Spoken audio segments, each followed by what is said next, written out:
Back in 2007, Joe Biden was speaking with the Washington Post, and they talked about a bunch of different topics. I want to focus on one section in particular that does not look very good.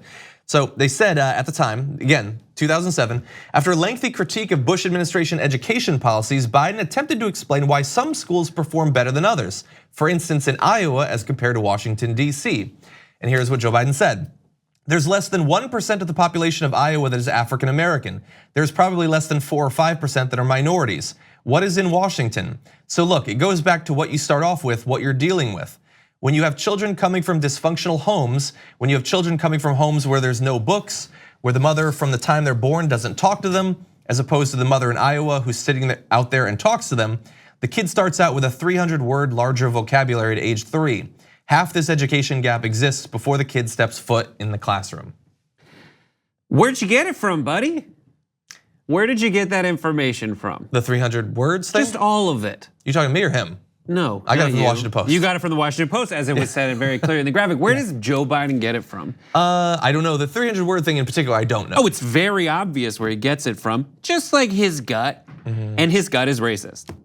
That's it.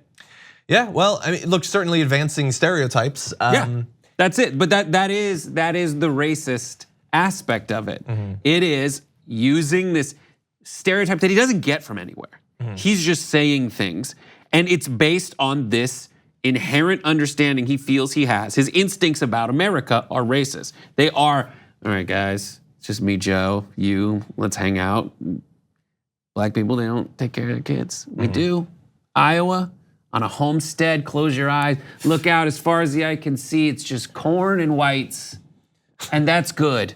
And and he's not saying, in his mind, he's not saying it terribly. Yeah. He's just like, listen, let's level. And if you look back even further than that to like the 90s crime bill, it's the same thing. Yeah. It's all those. Let's be honest for once. Yeah, it's those inherently racist understandings of America that he thinks is just him cutting to the core because he's Joe. Well, and by the way, that whole thing where it's like, okay, let's push aside all of the political correctness, which is effectively what he's saying without saying, and said in the 90s.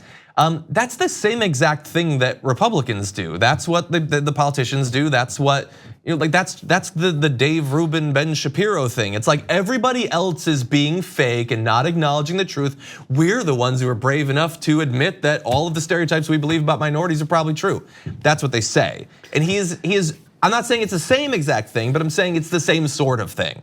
Now, what's interesting to me is that when he's asked about the education policies, what he comes up with is not just a comparison between Iowa and Washington, D.C., but whether the numbers are right or not, I don't know. But he has the statistics already in his head. Like he knows what percentage of Iowa and what percentage of Washington, D.C. He references that. He doesn't talk in broad terms, he talks in fairly specific terms, which implies to me that this is something that he's thought about before and has not, in all that time thinking about it, learned a way to describe it or get it across without sounding racist. Right. Now, can I give his response just for fairness? I guess, let me check the show name. Yeah, with John Iderola, go for it.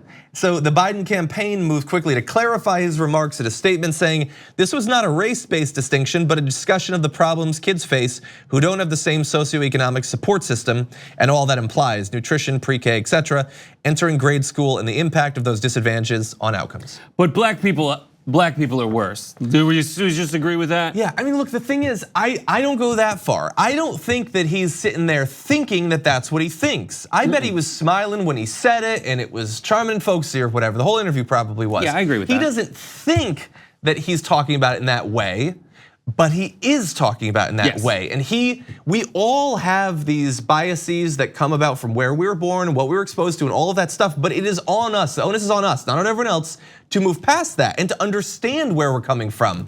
And that statement from him, when he was, he was much younger, he was 60.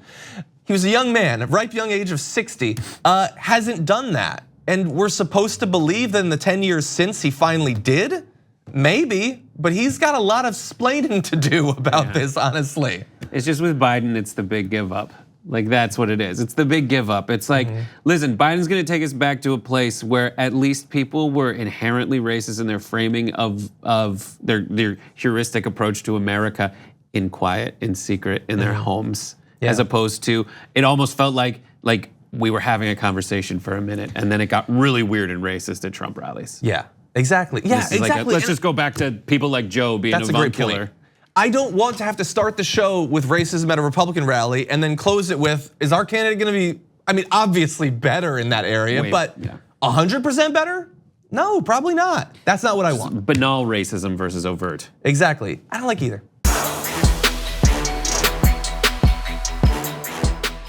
Thank you very much for watching this clip from The Damage Report.